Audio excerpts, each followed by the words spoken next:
Hello and welcome to Living in the Promised Land. I'm your host, Mark Shmueli. Um, so much has happened in the past week. Um, we've seen increased ICE action. We've seen people fighting back. We've seen the United States almost going to war in Venezuela. And then the president saying, nah, maybe we won't. We have seen the population hit 57% in the latest poll against what President Trump is doing on immigration, which is pretty remarkable considering that I can't remember one of the last times that uh, immigration enforcement has been unpopular. But I think the people being awakened by what's going on and people not liking it in their communities is pretty universal, and we see the fight back almost everywhere, little by little. So we're gonna defeat this. And I just wanted to highlight there was a case in the Board of Immigration Appeals, and this is a little bit complicated, but when people come to the United States to ask for asylum, um, they are given the right, if they pass what's called a credible fear interview at the border, or if they're within the United States, to go to either an asylum office or the immigration court and present their case. They complete an application, they present their case. There's been chippings away at this, but it's as part of an international treaty to protect people who are seeking refuge. I mean, all of this came after World War II, but people who are persecuted, as we talked about in the last episode, on the basis of their race, their religion, their political opinion, their nationality, or a social group they're a part of. And so it's not just anybody. You can't be just in a dangerous country, but you need to be specifically targeted on one of those grounds. And it's very, very established international law. And since 1980, when the United States passed the Refugee Act, it's been part of the United States law. So in 2019, this president, in his first go around, enacted a policy that they didn't really use at the time, but they enacted it and left it there, which said that the president can make a deal, we'll put it that way, an agreement, but in his world, it's a deal with a third country, um, which will which the Attorney General of the United States um, assures, certifies, is going to provide an asylum hearing and uh, due process, and is going to have these same types of protections, and they're satisfied of that. And so this president, and President Biden, we talk about how these Republicans, especially the anti-immigrant folks, fight for and implement what they want often, what they want to do. The nationalists, the people that the white supremacists that have been on a plane and present since the beginning of the country, and really heavily since the Civil War, and the early part of the century. But they've always been there. And how did we fight back this time? Did we remove that rule? President Biden could have removed that rule. I believe that the vast majority of people that voted for President Biden, had they known, would not have agreed with that rule. But once again, they didn't want to tinker with the establishment, even if the establishment is that. And they left it in place. So Trump came back in, and he made a quick deal with Honduras, which is to try cases of asylum, which means, and that was an agreement this year. And this in general applies only to people who came after 2019, but there was a case of somebody who came in 2023, and the agreement was signed this year. So that person came in 2023. There was no such thing. Nobody paid attention to it. And because Biden didn't make any of these third country deals, but he also just they ignored it. And so in 2025, they made this deal, and the government argued, well, it should apply retroactively. And the Board of Immigration Appeals agreed. And so this gentleman, it's on appeal, has a case that's coming up in Honduras if he loses. And so um, we know nothing about what Honduras has as an asylum um, process. There aren't a whole lot of people that go there for asylum. We know one thing, they are the most dangerous country in Central America, the most violent country in Central America, kind of in a league of their own in that sense. I mean, it was El Salvador, but El Salvador, because of this, undemocratic crackdown, has sent a lot of their gang folks, as we know. Bukele, their president, didn't jail some of the most significant gang people, but he let them leave. He let them leave, and so you have that situation, and many are in Honduras, and there's a flow of drugs and everything else through Honduras, and we know that they are not great, and they're not great on rights also. And I want to introduce our guest today, and who's going to chime in on this, um, Richard Reitsma from Canisius University in Buffalo, New York. Richard, welcome. Thank you. Thanks for having me. Appreciate it. Absolutely. Thanks for coming in. So Richard, I know you've done a lot of work with LGBTQ um, immigrants and also migration and populations within Latin America and how countries in Latin America work on that. So one of the por- as far as their own laws, and so one of the groups that I've done many cases is people that are from countries in Latin America, be they left, be they right. There are very few. I mean, it's somewhat different now, but this is not the culture of Latin America has not been the most welcoming or the most protecting. And so Honduras, what do we know about what happens if somebody's coming to the US and they you know leave, let's say, an Eastern European country, Russia even, which forbids adoption of by um, uh, LGBTQ folks, and they're applying for asylum in the U.S. and they have an adopted child, maybe, or they want to, or they marry somebody who has an adopted child, and they go to Honduras to apply for asylum. What do you think might happen? Unlikely to be a positive experience, I would argue. It's confusing to me how we have made these decisions as a nation as to what are our safe third countries. Um, and perhaps to give the benefit of the doubt, sometimes these decisions are made on what laws are supposedly on the books, yeah, in terms of protections and rights and so forth.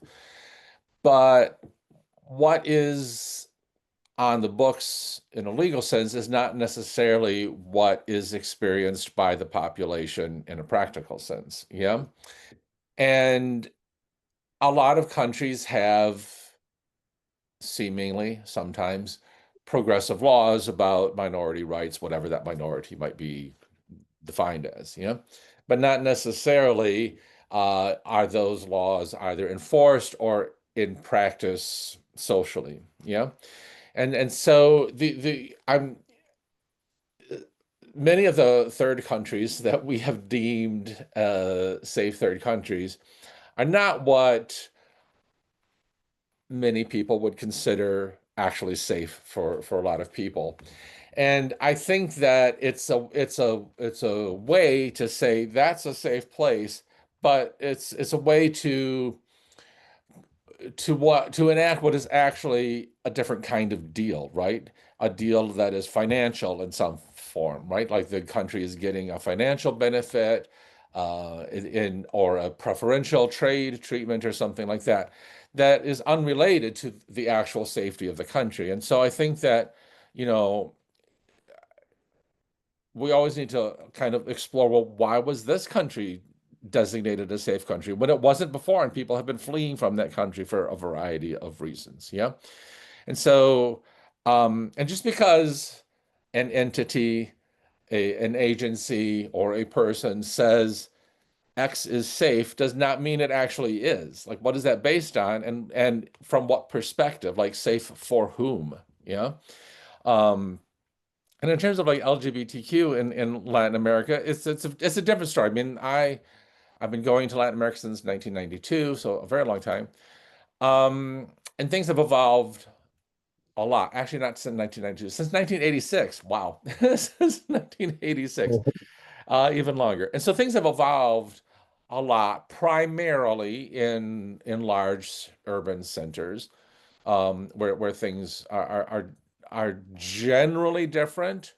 And in many countries, there have been, significant evolution legally in terms of legal standing around these things. But that doesn't necessarily mean it is always a safe space. Yeah.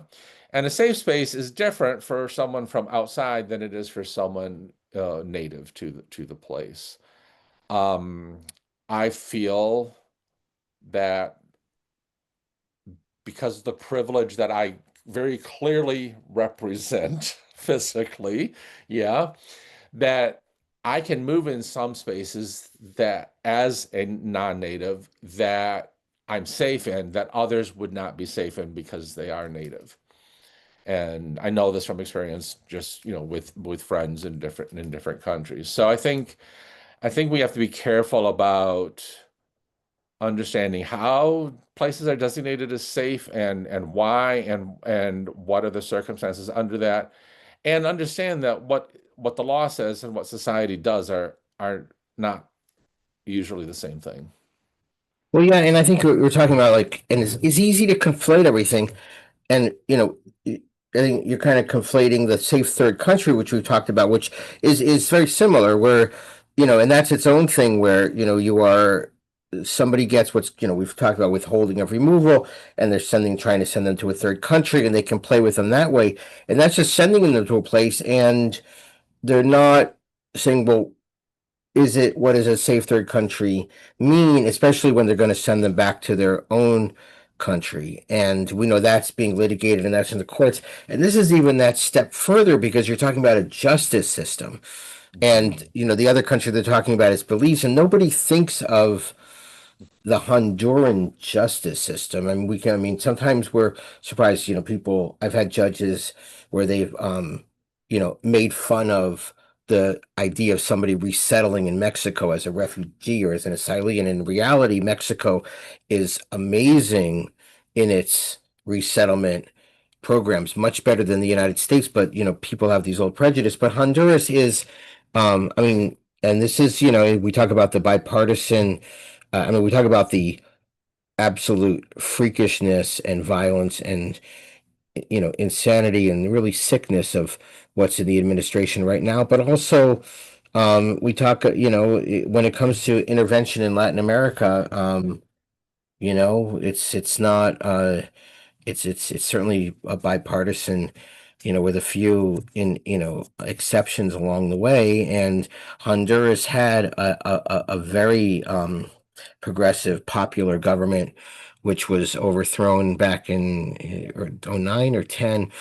And the That United was States. under Obama, right? Well, yeah, and Yeah. yes, under Obama with With Hillary Secretary of State as Clinton, the yes, yeah. yeah, yeah, and they didn't, yeah, and they were overthrown basically by corporate oligarchs there, Hmm.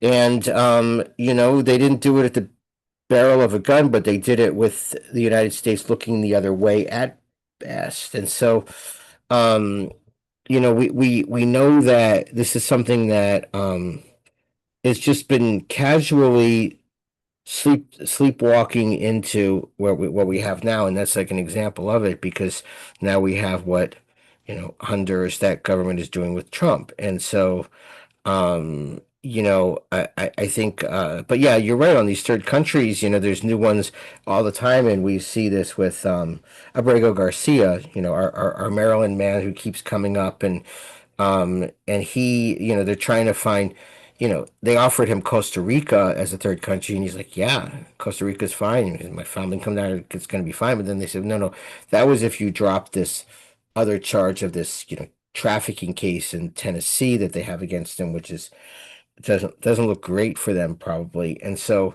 then they said, okay, well, we're going to give you Liberia, we're going to give you Eswatini, we're going to give you some, you know, somewhere it's going to be awful. And it really is it's unprecedented that they've done it at this level. But and I think people, in the election or when people are out there and they just the we talk about the lack of information, the lack of an adult discussion about these things is what led. I mean, we're just gonna all they have to do. We're gonna get rid of the criminal aliens. We're gonna do that, and then to get it, and it's like these many other things that are being done, and it's not. Usually you might get a one harsher thing on certain policies, but you don't get so many options when you get specific in immigration law. And that's one of the reasons that I want to do this podcast. And we're doing it is because there's a lot out there. And again, folks, I don't expect you to know. You want to do a deep dive? Great. There's great places to do it. You could do a deep dive. You can read Richard's stuff, which is great. You can see what his we'll talk about your initiative and your center you sort of set up there in a second. But there's a lot of places you can go, and that's great, and we put resources in. But the important thing to know is that, of course, they're not talking about criminal aliens. Of course, they're not talking about getting the worst of the worst out. And of course, when they now it's people know that the majority of people being deported, the vast majority have no criminal record.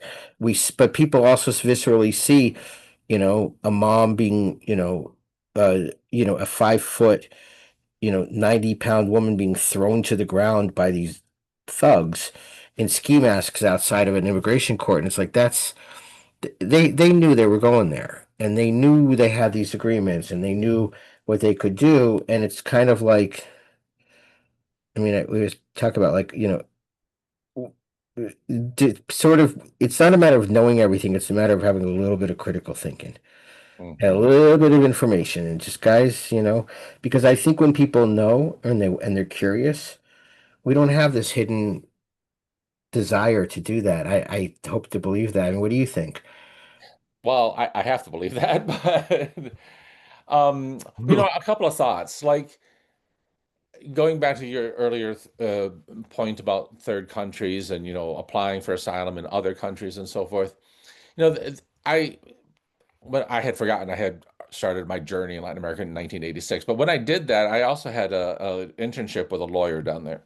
This was in Guadalajara, Hmm. and that's when I thought I was going to be a lawyer, which that didn't happen. But one of the lessons I'll never forget from this is that I think Americans in general, and this was perhaps a universal perspective, we think that our legal system is the legal system everywhere. Yeah. And I learned to my Hmm. shock as a 17-year-old when I was there that that is not in fact the case, right? That um, legal systems, we may have laws that like look similar and so forth, but like systems and processes are very different. And I think that we're making assumptions sort of culturally or socially that, well, they can just do the same thing there. But in fact, like it's not, right? Because it's a whole different cultural, legal tradition, systems, and so forth. So I think that that deserves a little more scrutiny. But we are taught in our systems that this is the legal system, not just the best, but the legal system. We have this assumption that it's sort of universal, when in fact it's not. Um, but the other thing that I think about in terms of like what you said shortly ago about criminals and so forth, and it's what is a criminal is a very malleable thing. We think it's not, right? We think the law is the law, and this is a criminal and this is not a criminal. But in point of fact, though what is a criminal changes, right? Like a lot of my life as a gay man was a criminal activity. Yeah. And so like, those things are not static. Yeah.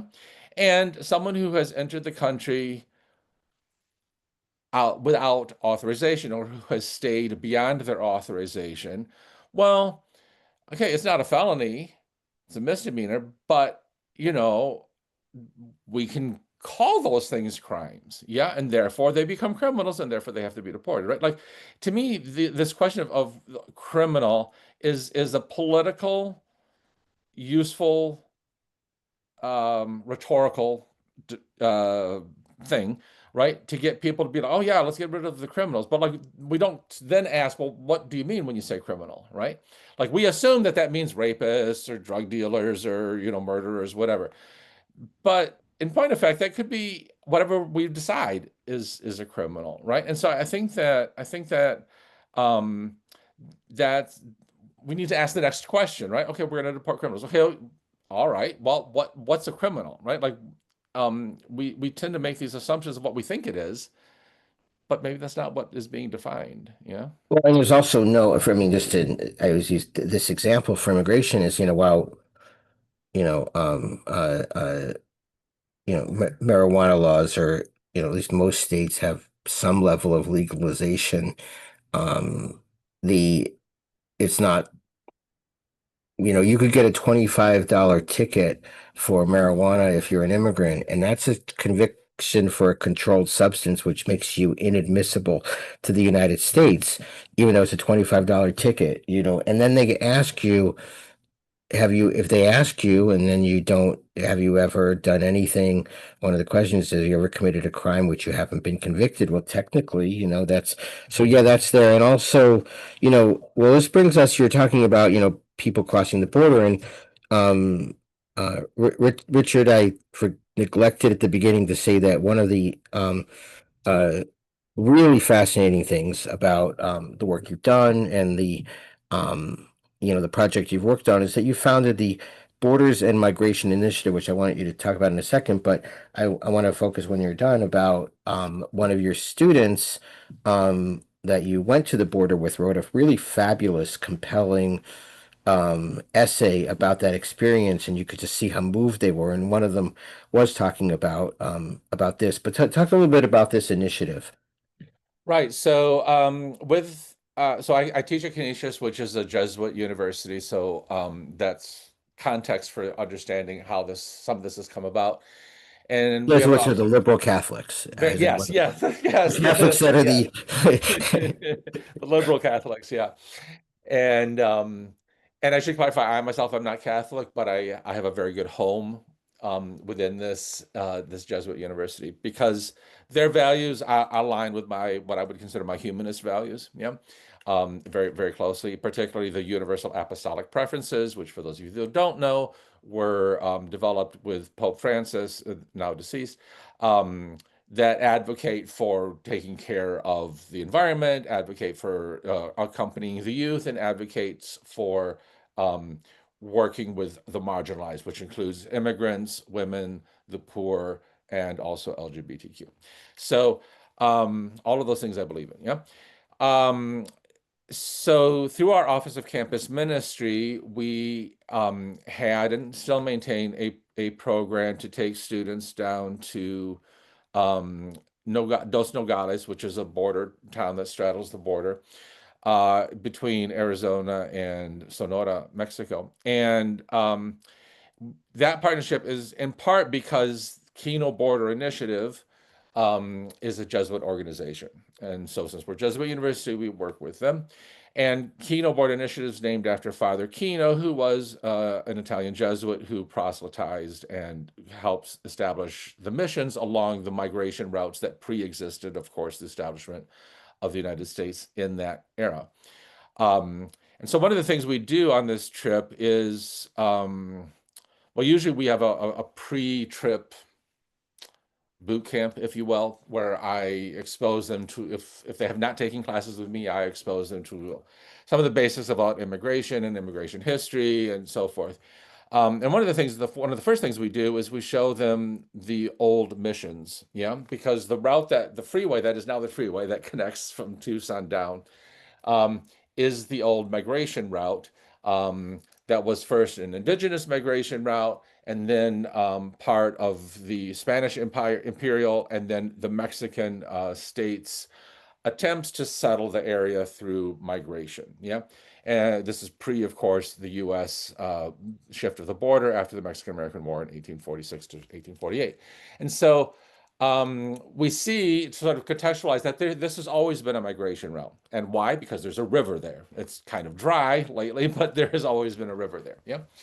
And then when we get there, we explore what border life is like on both sides of the border and what border enforcement is and how it has evolved and changed. And so we work with the Kino Border Initiative, which has an immigrant shelter on the Nogales side, yeah, where now they have beds. They used to only be a soup kitchen and clothing distribution center, but now they also have temporary housing and so forth. Um, This is on the Mexican side. on the Mexican Nogales, side, yeah, Nogales, Mexico, because it's Nogales on both sides. it is Nogales on both sides. Yes. Yes. So the U.S. Side of Nogales is very small. It's basically a town, whereas Nogales Mexican side is a city. Um, I've been in for listeners. I was toured there by previous guest Todd Miller. Took us on a border tour there, and it's a heavily guarded border. There's a lot of there's a lot of Israeli tech, infrastructure. a lot of the same tech that is used to detect people on the West Bank and Gaza. It's used to is used to infrared and all these different technology is used there too. So yeah, but the Mexican side is bigger. Yeah, oh, definitely bigger. Yeah. And it's also a major port of entry for trade, right? There's multiple ports of entry for trade. The Mariposa port of entry is one of the largest ports of entry for produce, right? I think it's my figure might be slightly wrong, but I think 60% of the fruits and vegetables imported come through that port, right? So we tend to think of it as it's a people port, but it is also a trade port. Yeah. Um, by port, I mean port of entry, not a water port. Yes. Of course. Right? Um, and so we accompany migrants, hear their stories, listen to their stories of push and pull factors. There's also the Mexican government does provide a lawyer there, and there are some consulate services for people who want to be returned to their countries of origin. There are they provide lunch and dinner, and usually a maximum of 3 nights stay for people who wish to stay in the shelters separated by gender and families. Um, there's also a doctor on staff some of the days, and there is also like a therapist to help people cope with some of the traumas that they have experienced, either coming northward or being deported back south. Um, and of course, religious services, things like that. Yeah. There used This to is also provided by the government of Mexico. some of it, yeah. And some of it is volunteers, and some of it's through donation. So it's a combination of things. Yeah. Mhm. There used to be a system of so it used to be that if you were released and then sent back across the border, you were given a check for your valuables if you had any money on you, but like many of them don't have checking accounts. So then there would be a system for them to cash the checks on the Mexican side for cash. A very complicated system. Um, and there was also a system where they could call family um, uh, once they were on the Mexican side, because many of them did not have, ability to do that.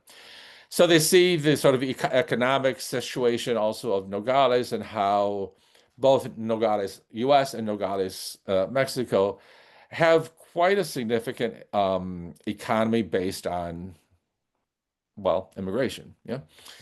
Um, It's also where the La Bestia, the train that a lot of migrants ride, crosses through that border. There's the, I mean, we saw it. You can, you can see it.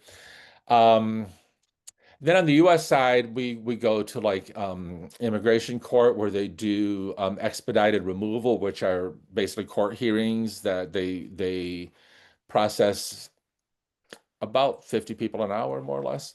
Um, that's revealing if you've never seen one of these things before.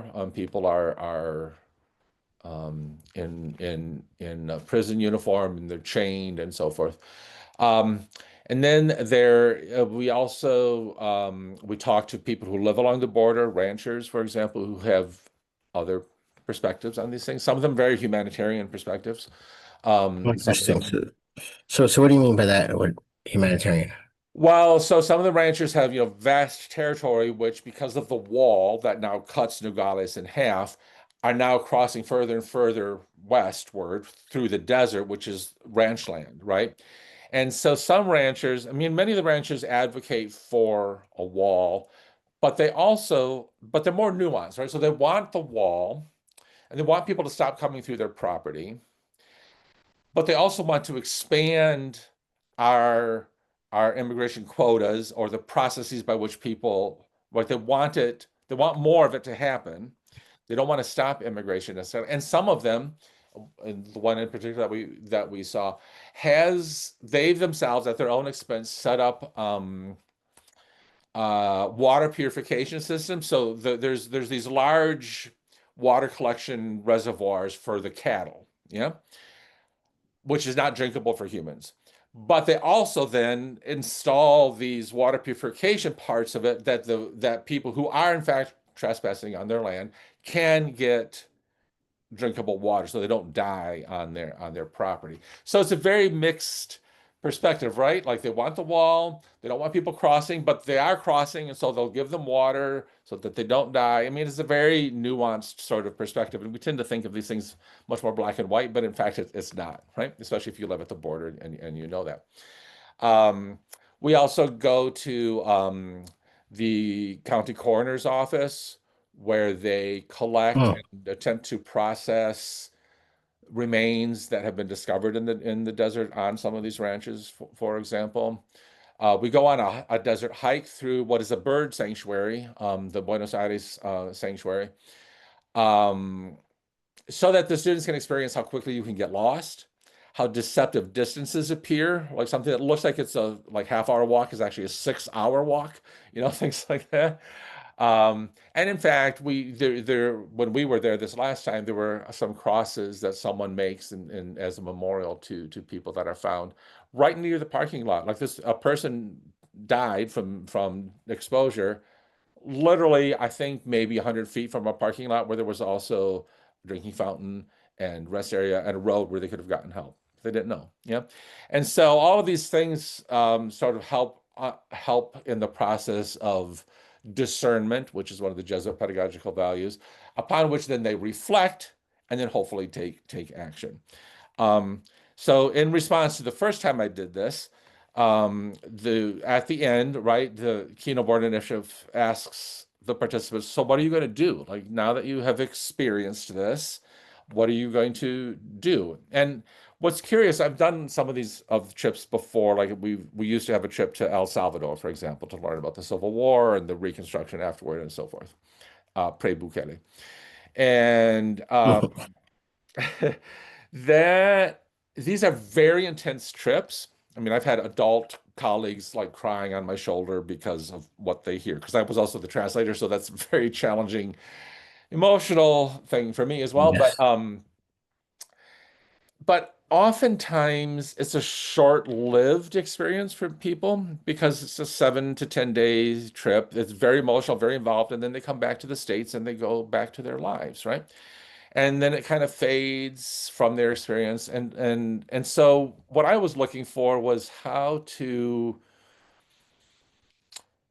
make this experience more lasting. Yeah. And so in after the second trip, I'm like, you know what, we're going to do this Borders and Migrations Initiative. And I had no money and I had no mandate. I just did it. Yeah. You, And you had no money from the university to do this. correct. You I were mean, so employed by the university. You had your job. You weren't like it I wasn't had like my, you were on the yeah, street thinking about this. But yeah, okay. yeah, no, I mean, and I sort of used my position, like, at that point I had tenure, and I'm like, look, this is a thing I want to do. I did find some money, and eventually the university started contributing a certain amount, although that has not been constant. Um, and we launched the Borders and Migrations Initiative, which started off with like a toolkit, which is like basically a Google document where we can keep adding in books, movies, music, poetry, like whatever articles, things for people to like learn stuff about if they don't want to actually go to the library and like do the search themselves. Here's a condensed version of what we can do. Yeah. Um, then we also had speakers, many of which have been recorded on our YouTube channel. Not all of them, but many of them have. And now I average between 2 and 4 events per semester, depending both on funding and the energy I have to do them. And people tend to think that the Borders and Migrations Initiative focuses exclusively on the southern border or Latin American experiences, and that's partly because my job is within the Spanish department, and so people make this assumption. But in fact, we talk about borders and migrations from a global perspective. Yeah, we've had like from Spain, from Barcelona, we had uh, the chief archivist for the United Nations Human Rights Commission on migration talk. We've had Agnieszka Holland from Poland, the very important Polish film director, talk about her film Green Border, which was about the Belarusian and the Ukrainian borders with Poland and how policies were different depending on who was actually at that border migrating or Uh-huh. to migrate across. We've talked about we've talked about detainees on Christmas Island in the remote Pacific, and that was a very interesting perspective because it was a therapist who worked with these long-term detainees on this remote island, and how they would process their trauma. Yeah. And so we invite like artists, writers, activists, photographers, all sorts of people to talk about and to raise the awareness of the global issues of migration, yeah, and how to respond to that, yeah. To me, one of the most interesting things we've done through the Borders and Migration Initiative, in collaboration with the Kino Border Initiative that I started off talking about, is I developed an immigration simulation, and it's bilingual. Or let me rephrase that. I have two versions, one in English, one in Spanish. Um, and we have a version that can be done um, uh, online and a version that is in person that attempts, it's like a live action role playing simulation that's based on real people, real cases, real law, real things, and that participants assume the role of either an agent, a border patrol, a judge, a visa interviewer, Oh. or a person attempting to cross the border in various situations. Yeah. And they're given a bio, they're given a certain amount of money, they're given a backstory, and so forth. And they have to attempt to enter the United States. We create this sort of space that is the United States and not the United States. And the simulation lasts between 45 minutes and to an hour. Um, and what's so interesting about that is that it's a very short, I mean, it's a short experience, right? 45 minutes, let's say, yeah. And students, that's the moment where it becomes real to them because they can watch all the movies, they can read all the books, they can interview immigrants, which is another project I do. Um, and yet when it's them, even though it's a quote unquote game, suddenly they can really viscerally feel the frustration or the fear or the anger or the despair, right? And suddenly with that simulation, it becomes a different thing for them. And um and in many ways transformative. And that's when they're like, actually, I want to get engaged. I want to learn more about this, or I want to do something. And not to brag too much, but I'm kind of proud of the fact that I've got a fair number of students who have decided to become immigration lawyers after one of my sessions. Yeah, so Oh, oh. I'm um, sure they're happy with you now. yeah, well, I mean, yeah, right. So, um, so yeah, so that's kind of a broad overview of both the KBI experience at the border and then what I do with Borders and Migrations Initiative. And I should also point out one last thing. Canisius is in Buffalo, New York, which is a border city, which has a very large ICE and Border Patrol presence. And there's a detention center 45 minutes outside of the city, Yes, which is where Batavia. I also take students there. I take students to Batavia to talk with migrants, which we also did during COVID. It was through a phone bank, but we even did it during COVID. Um, Oh, and that's interesting because I work with a local organization called Justice for Migrant Families that, unlike, so Buffalo being a border city, but also being a city that was designated a recipient city for a lot of asylum and refugee people because we had uh-huh. large vacant housing structures. Um,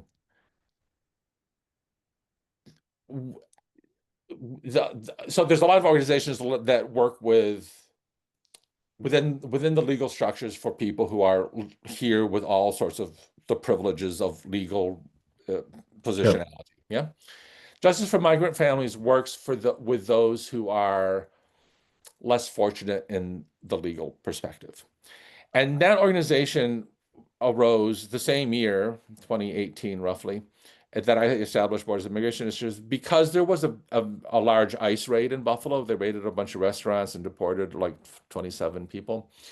And that was the first time that I think Buffalo, sort of broadly speaking, realized that we were a border city that had a detention center and that had I'm not sure what year was that.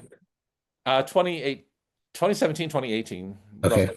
The same year that I actually, not, I mean, accidentally, but but that I started the Borders and Immigrations Initiative. And that event sort of kind of traumatized Buffalo because I think Buffalo sort of always thought of this as, well, we're a different kind of border, right? And that's not here, that's down there. And so when that happened here, when there was a large raid, um, people were like, wait a second, that's also here. And so like that also inspired me to be like, we need to work not just as a university, but we need to work within our community to like help people understand this. And there's, to this day, many people have no idea that there's multiple ICE offices downtown, um, immigration court downtown, but also one in a city 45 minutes from here. Because people tend to think of it as just the Canadian border, and that's something that's pretty easy, or used to be pretty easy to cross. I just crossed it yesterday, but and so I think that's also been sort of the impetus behind this, is to remind people that it's not a localized issue to say Nogales. It's here in our backyard as well. Yep. Yep. So we're gonna just take a quick break.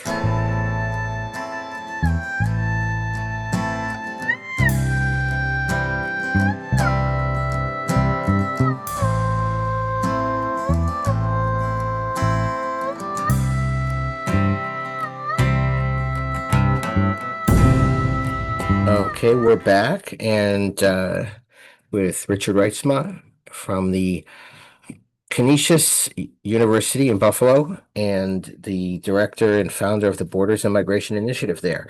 So, Richard, that's not Buffalo behind you. I was That is just in not Buffalo. Buffalo I behind was just me. in Buffalo, and it's not Buffalo. So, what is that No, behind you? Buffalo is amazingly flat. Yes.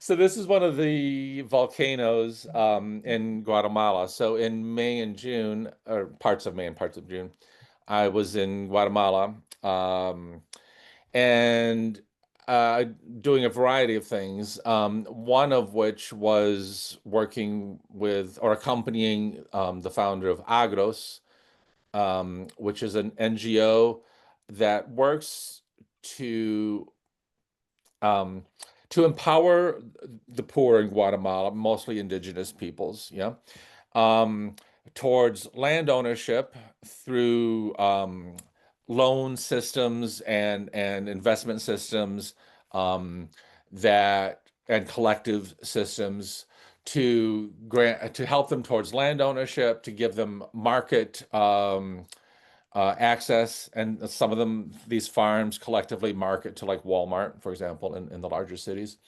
Um, Also, they collaborate with schools, so education for the next generation of people who chose to participate in this program, health clinics and health education.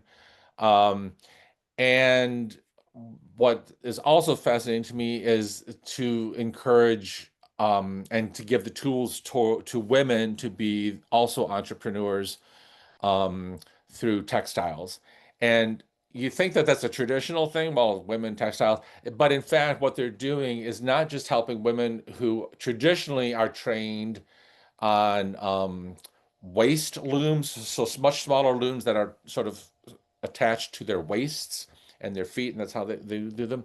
Whereas the men do much larger cloth weaving on old-fashioned wooden looms, but now they're training women to do also what men have traditionally done on the large um, machine looms.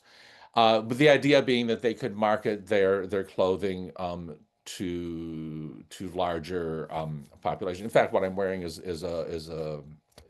from Guatemala.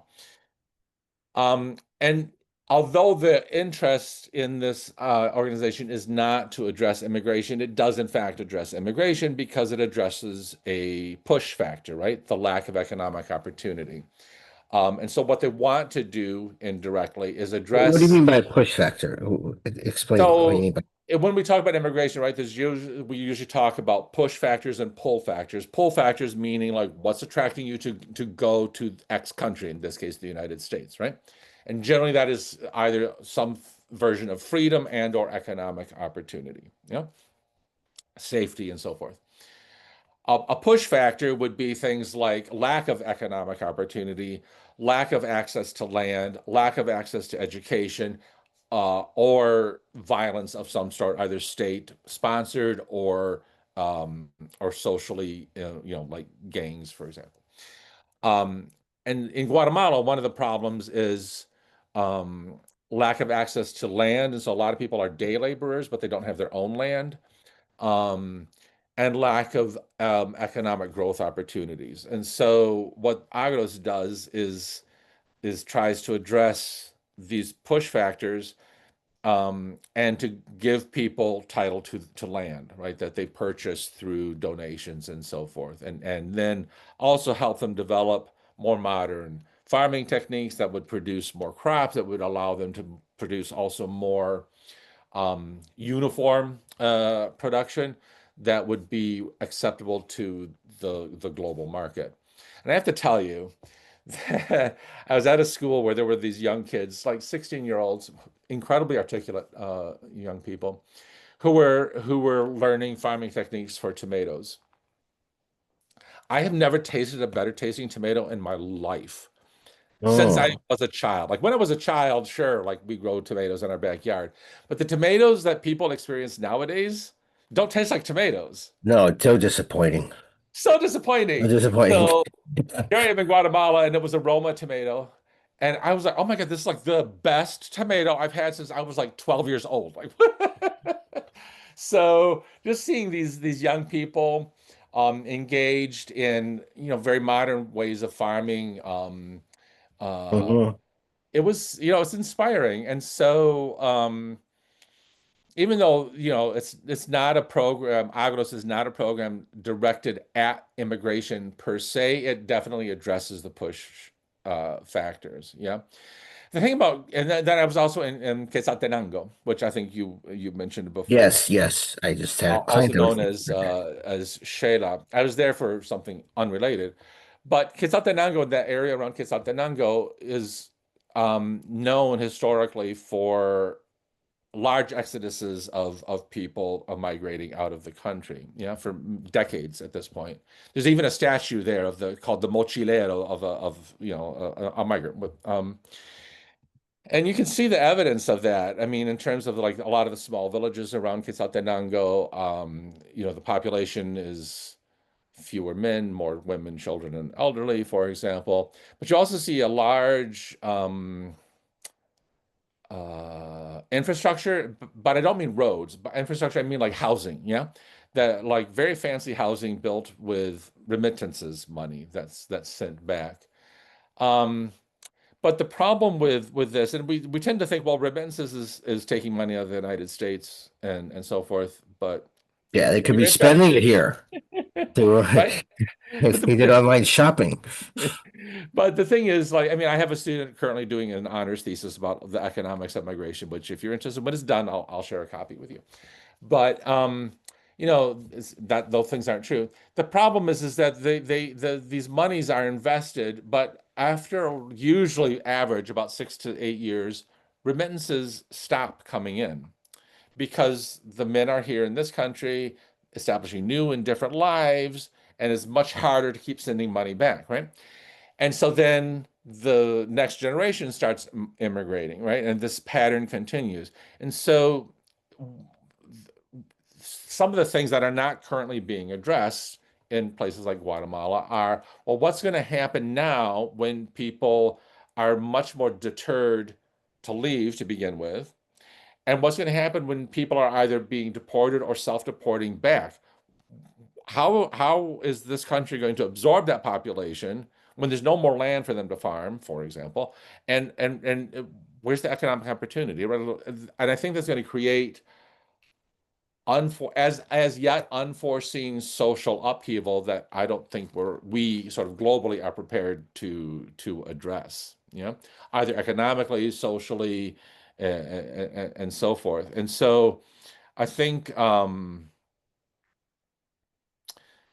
well, and while I was in Antigua, I also went to a migrant Jesuit, another Jesuit migrant. It's not entirely a shelter, but they do provide food and some aid assistance. And they're seeing an increased number of people coming back. Yeah. Mhm. And there's not a great system to address that right now. And so I'm really kind of concerned for Guatemala generally, but also, the larger area. What's the plan, right? Like, um, and how does this impact any economic development that may be going on? Or, you know, um, I don't know. I think we're, and I know America first, I know tariffs, I know the trade issues. We're trying to like restructure all of that, but our systems are so intertwined that what happens in Guatemala is going to impact us at some point, right? And so I think we need to be aware, reflective, and cautious, not cautious in like don't do something, but cautious in the sense of like careful what our policies are going to mean long term, right? Oh, let's just deport them. Well, that's a short-term thing. Well, what happens next, right? Like what happens to our labor market? What happens to their labor market? What happens to sort of the grander economic um, interdependencies that we have created, right? And how are those things going to destabilize other aspects of the world that we live in? Well, and also it's pitting. I mean, the United States in Guatemala has a I mean, where haven't the United States invaded? And but Guatemala is certainly a place where, in not direct invasion, but certainly, overthrow in the 50s. Actually, the successor to the current president, there were two of them, Arevalo and then Arbenz. Arbenz was overthrown, but Arevalo, the father of the current president, was a land reformer and somebody who had policies which would have kept people there. And Interesting. it led to a decade civil war against in the many indigenous populations. And so you had communities. I worked with migrant farm workers when I was in law school in Alamosa, Colorado, which is on the New Mexico border. And there was a Conjobal speaking community. That's one indigenous language. The people in Quetzaltenango speak Mayan language. But there's many 30, 40, 50 languages at least within Guatemala and in these communities. And one of the things that happened, it got very little news because it was in the wake of October 7th, which consumed everybody. But Arevalo won this election on supported, for the first time, you did not have these oligarchs and people representing corporate interests pushing people, taking land, taking water, forcing people off of land communally and individually. And, you know, where like you were talking about with the delicious tomatoes, people were, I hear it, from my clients and the data shows, I mean, people could subsist really well and exist, but when you take them off and you make them workers, it's only, and you stick them in debt and the land, you're going to overuse it, over poorly farm it, et cetera. You're not going to use it in ways that are ways that people who've been there for millennial know how to use land and keep it, and you just use it for exploitation. Well, then, it's bad news, and people are going to leave because they all of a sudden become, it's the same thing with indigenous folks in the US. All of a sudden you have malnutrition when you have somebody who can't afford to send their kids to school and they're poor, and they're being forced into poverty. And so this is, part of what's going on. And then, in the 80s, 86 is, I think, when it all began, when, another a guy who's now getting good press for no good reason other than that he was not Donald Trump, Reagan, supported the original evangelicals, a guy named Rios Montt, who committed a genocide around it amongst indigenous people, and it got to that point, and the United States is known, for having done this, and still, and that's part of our history that's just not really taught, not really known by people, but and then they're like, well, we don't want poor people from these countries, and it's like, you know they'd rather live there than they would here. And you're kind of seeing this. I mean, I had an 18-year-old who was detained. He was a high school student here, uh, you know, and his uncle was here, but his dad was deported. And he's like, just, what I do is help get him back home to his parents. And, you know, and the discrimination within Guatemala against the non-Spanish speaking people, they're not, a majority. And this is like one of the first governments that I know where they really are trying to do these things with, with indigenous folks. And I know there's some movements to go back, but, movements to resettle them. So, that's just something, also to keep in, that I think of when I think of Guatemala. But yeah, I mean, Yeah. uh, it's a struggle because it becomes this totally intertwined with the United States. Guatemala, to some degree, Guatemala is taking as some people to third countries, but it's not the worst place to do that, because if you were to have any of these countries do Guatemala, you could almost trust that, maybe even have a better judicial system than Yeah. than the United States right now. I Yeah. mean, I've known you, right? I mean, they in some ways their systems aren't bad, and there is a collective movement. I mean, when we've talked about refugees and SNAP and the support in the United States, and then you think of a country where it's just, even when you talk about Mexico, it's in the culture that you don't let these things, people starve and all that. And both Mexico and Guatemala are heavily influenced by indigenous culture, which is a cooperative culture. And Right. Hmm. there's a book that I out now, and I don't know the author. It's called America, America, which talks about um that, like the difference between the you know Calvinist capitalism of the United States and those cultures, which is why, when you have Guatemalans in the United States, it's like, how are you able to send money back so your family can buy this house here? Well, how I do that is that a, a couple few families live in one home here, and they Hmm. pool their money together, and to, they're not, that's their thinking, is that this is part of their world. So it really is, it's so intertwined because, I mean, the economy's, I mean, and not that we just want to think of things economically, but there's a reality to it, like you were saying. And I think it was, oh God, in mid-90s, I remember when, Arena, the conservatives in El Salvador were there, and they said, look, when they have temporary protected status, and they were thinking, okay, we're going to end it after a while. And they were like, no, there was a point where like 1/3 of the GDP of El Salvador came from remittances from people sending them from the US. And so, Mhm. you know, um, just from a military strategic point, you don't want that. And from a humanitarian point, you don't want that. But also, it's not really that natural to divide people like that and make people leave, where they're from to go support their families, and it's better to have it done there. So, yeah, and so, this is, I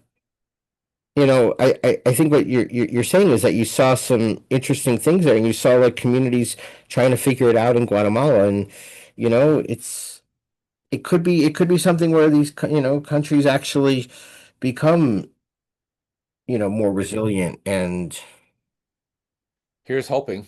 here's hoping. Yeah, I mean, Yeah. I mean, one thing I think people realize all through, I think we're seeing that in the entire hemisphere, is we realize that, and in the United States now too, like there's something wrong with the way things have happened. We've gotten to this point, but we're all here and people are out and people want to change. So that's Mhm. sort of my hope. And I've got some of my my own um um positive thing, but I'm gonna let you go first. What's your we're gonna wrap it up, and I'm gonna tell you, I want you to come back because you've got a lot to say about movies, literature.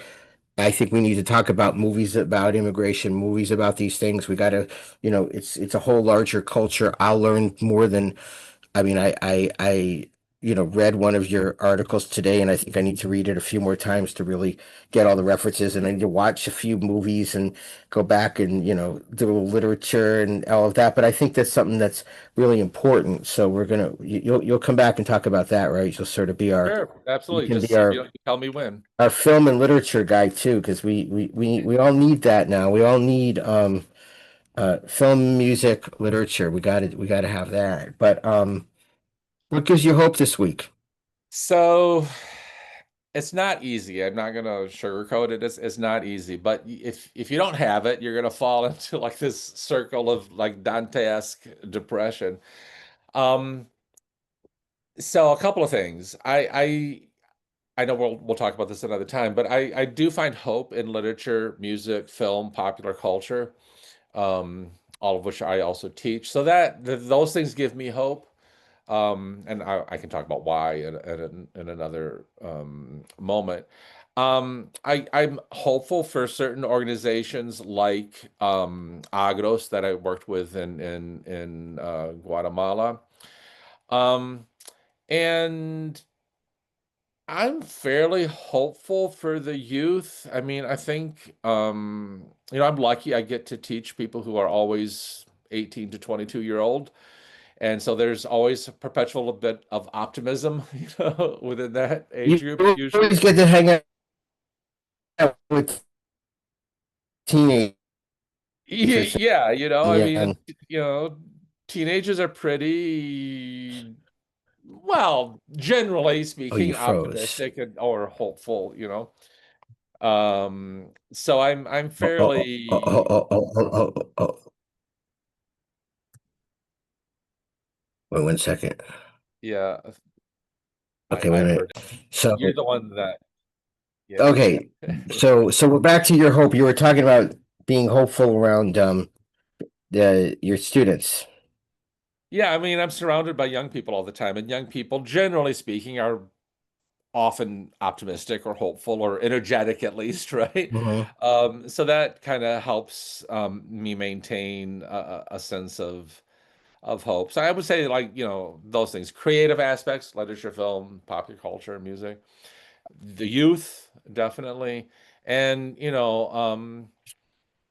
NGOs like Agros and other organizations that try to empower people, not just give them money.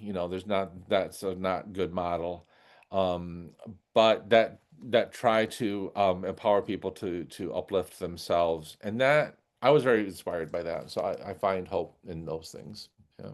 Yeah, and I was going to say, what gave me, hope this week was, um, seeing, I spoke to a group service providers around, and I just got up and said, look, you've had know your rights up to budget. I'm not giving you all of that, and I just wanted to hear what they were coming from, and the fact that you have people who are work just have no gumption, no uh just are working with the communities no matter what. And there's a homeless shelter next door here that's heavily immigrant, and the folks are working on that, and they're just plowing through all the things in front of them, and their resilience and their they were talking about what they were doing as if nothing was happening. At first I'm like, would you not understand the world you're in? And it's like, wow, this is like a level of stability, and that's what's going to do it. Like, not normalcy where we're ignoring what's going on because we do need to fight, but just where we're just not. That's one way of resistance. Like, as a colleague said that today, just like, I mean, existence is a resistance. That's true, but also just the act of supporting your communities, the act of like just being there, the act of not succumbing to the negativity, and um the act of just plowing through no matter what. And it's contagious. It's contagious. So I'm seeing that, and I'm seeing, like, as people at the beginning got mad at, there's a trajectory, and I'm learning so much by interviewing everybody that I get the chance to interview. But Josh Rubin, who started Witness at the Border, who's down there with, I interviewed him in one of my three from Alligator Alcatraz, and when he said, I was standing there, I retired, and I was watching MSNBC back in 2017, 2018, and I didn't want to just get mad at the TV, and I did something. And so you're seeing people not only doing things, but getting educated, going down, being involved in their communities, and standing in between ICE and the people they're arresting, wanting to get out there, showing that really, righteous indignation. And I think that's cool. And certainly young people are not, don't share these values. This is not the leadership of the United States is not a youth movement. No, it's And not. even the young people like Stephen Miller, I don't think we're ever young, because it's No. kind of like, no, you were always, it's like, wow, you saw what he was like in high school. It's like, wow, it's not even like, gee, you got money and you became conservative. Nope. No. I mean, and so I think that the fact that people look at them, and and they're not identifying, is really helpful, because all of these things, you can delay and slow things. They're going to affect people. People will be gone. It gives you more hope that this could be more of a blip, and it's not going to happen on its own. It's going to happen because people are out there, and the popularity is waning that way. And we've talked a lot about him on the program many times, mostly because as a vehicle to see what the mainstream Democrats will talk about. But the fact that it's very, very, knock on wood, go New York. Looks like Zoran Mandami is going to be tomorrow night at this time. Well, you're downstate mayor, as they say. Right. And from what I heard today, there's people with his politics running in cities around, and you've seen that in Buffalo. So that's also contagious. And Omar Fatah in Minneapolis is giving a three-term incumbent with the endorsement of the governor a run for his money, and could win too. So this is like, this gives us the opening. This gives us the opening to uh take over and lead whatever movements we have, and to empower people and to create a different narrative. So this is around justice, around inclusion, around these things. So sorry, I took two hopes, but Hey, you know what? I think you might adopt We that need other all the hope hopes too. we can get. Yeah, I think you might adopt that other hope too. So anyway, Richard, thank you so much. No, thank you for the opportunity to talk with you. Yeah, we'll Appreciate have it. you back, and and hopefully things stay good and your holidays are good and your semester ends well, and we will talk soon. Sounds good. All right, Thanks thanks. so much. All right. Bye bye. Bye-bye.